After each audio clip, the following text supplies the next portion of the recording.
Kujichagulia. Kujichagulia. We're doing VlOGZAA.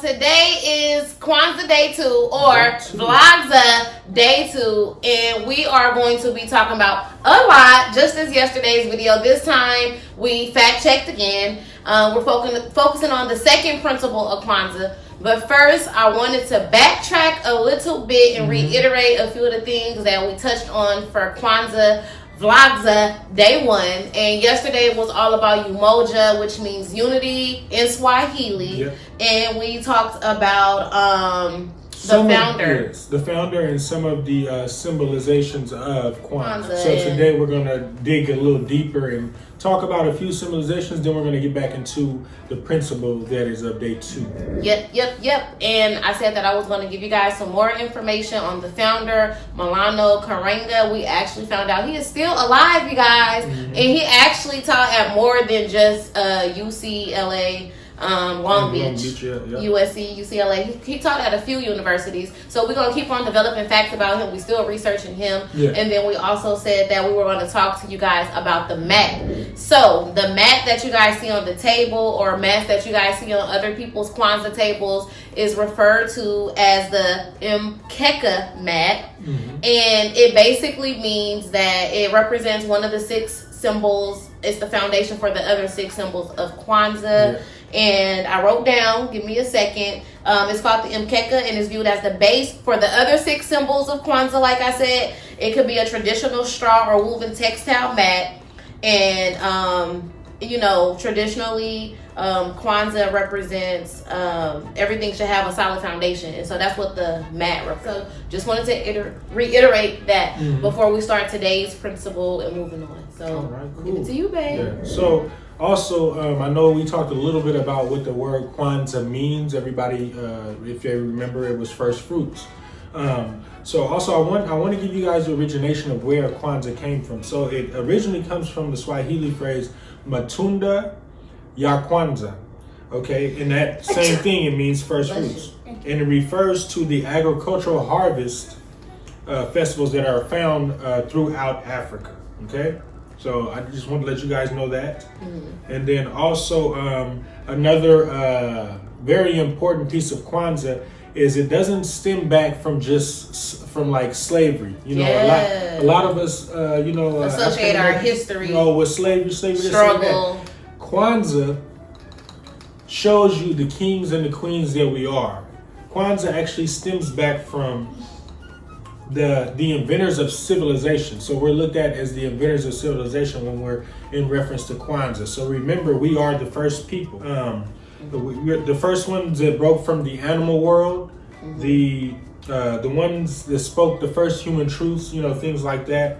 And so overall, it gives us a long memory and a long cultural biography. So standing firm and having a great foundation, but don't just think of us, we started around slavery. No, we go back way back into the beginning of civilization as kings and queens. Yeah, we are major contributors, and we don't want to be viewed as nothing other than that. We're not just receivers of culture, but we're actually contributors and starters, trendsetters. So that's what Kwanzaa is representing as well. Exactly. And I think so now we're going to delve into the principle of Day 2. Yes. All right. So Kujichagulia. All right. I said it.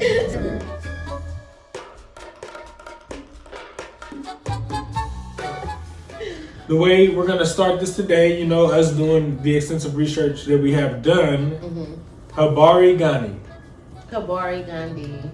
And then we all say what the second principle is. Okay. So Habari Gandhi Kujichagulia. Kujichagulia.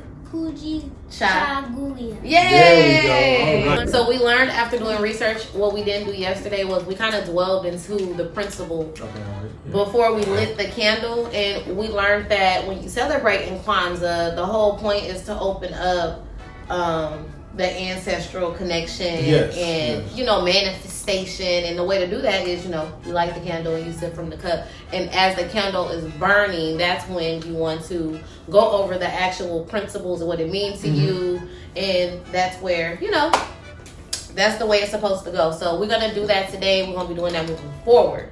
So before we start delving into the principles, we're going to do what we just did, which was said the Habari Gandhi, and then we also say the principle after that. So every day it'll be Habari Gandhi. The principle, today's principle is Kujichagulia. Yep. So, and what does that mean in English for those who may not know it in or English? Swahili. Swahili word is for, so Kujichagulia is actually self-determination. That's the principle that it is. Okay, so we'll go ahead and light now. Kujichagulia. And then we're also going to light the first candle on the right, which is the red one. And did you want me to tell them what the red stood for? Yes, please. Okay, so the red candle. The first red candle that we're lighting. They all have different meanings. Exactly. So the first red candle here, it stands for the bloodshed that, you know, we have to deal with as you know, as a culture and, you know, African American community and African community. Bloodshed. So we say Kujichagulia. All right. Kujichagulia. And every day we wanted to start from actually the first black candle like we did, and we want to practice saying the principles. So moving forward, we're going to say each principle as we light the candles, so we can all learn together. And now that we got that out the way, we're gonna move on into talking about what self-determination means to us. Yes. And we're gonna sip our unity water and talk about what self-determination is to us. So Okay. So you go first. yeah. We're still getting used to this. Mm-hmm. It's fun. It's very fun and interesting. And we're learning Swahili. You know, oh, babe, and the corn. We got the corn on the table today. Yes, that's something new, and not new to Swahili, not new to Kwanzaa, but new in our set, as you guys can see. The corn actually stands for the number of kids that you have. So if you have 3 kids, 4 kids, you're gonna add a corn. If you only have 1, you put 1 corn. Right. And so we have 2 kids, a boy and a girl, a young princess and a young prince. And so we have the 2 ears of corn there. 2 ears of corn. And so we didn't put everything on the table that we read about that's supposed to be on the table, because we want to really break it down for you guys and for ourselves and really understand what we're doing. So each day you're probably going to see something more added to the table, and we'll explain to you why it's there. Like we did with the mat and the candles. Each candle will be explained per principle. Okay. Today. So we're going to take a sip from the unity cup.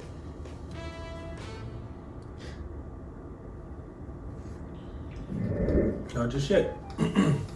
And what self-determination means to me is not always needing a push from someone else. Being that person to say, look, I'm going to go do this. I'm not going to let anybody stop me. I can do it myself, and I'm going to show you that I don't need a team all the time to do something, to get something done, or be that voice of reason to stop something you feel unfair in your life, or, you know, because sometimes people don't like to be that one person that brings up whatever's wrong, or, you know, so that is self-determination to me. Okay. I like that. So Kujichagulia. Yeah, Kujichagulia. Kujichagulia.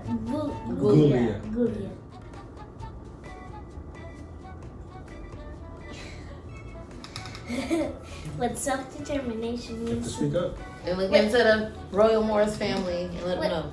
What self-determination means to me is changing the world to be a better place, no matter what environment we're in.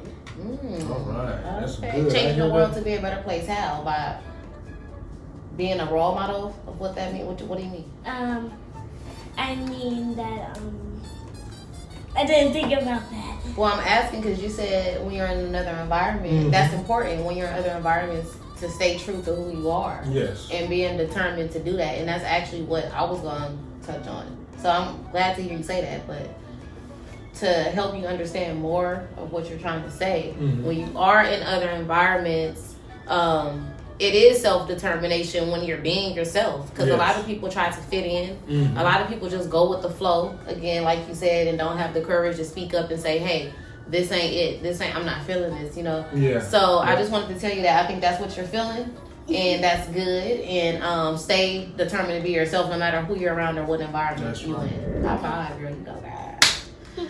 All right. So my So turn. somebody's Okay. idea. Kujichagulia.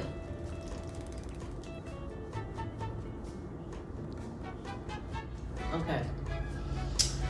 So like I said, self-determination to me is staying true to who you are, no matter what you want or what you want to achieve in life, but you know, maintaining those morals and values. That's a major, like probably the most important act of self-determination for me. I always prided myself on being who I am, no matter what crowd I was around, Yes. no matter how much peer pressure I experienced.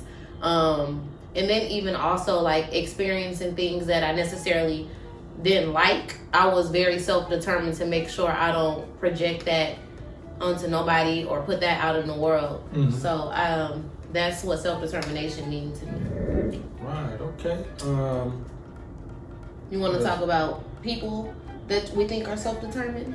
Yeah. So I'll start off again. One person in representation that shows self-determination to me would have to be Barack Obama. Ooh, I would say Barack because him being our first black president, oh man, he had to be really self-determined to achieve that goal. So definitely. and if y'all don't know, Michelle didn't always support that. She was like Oh, fed yeah. up with it. So for him to have a spouse and still be like, I'm dealing with this marital, Yeah.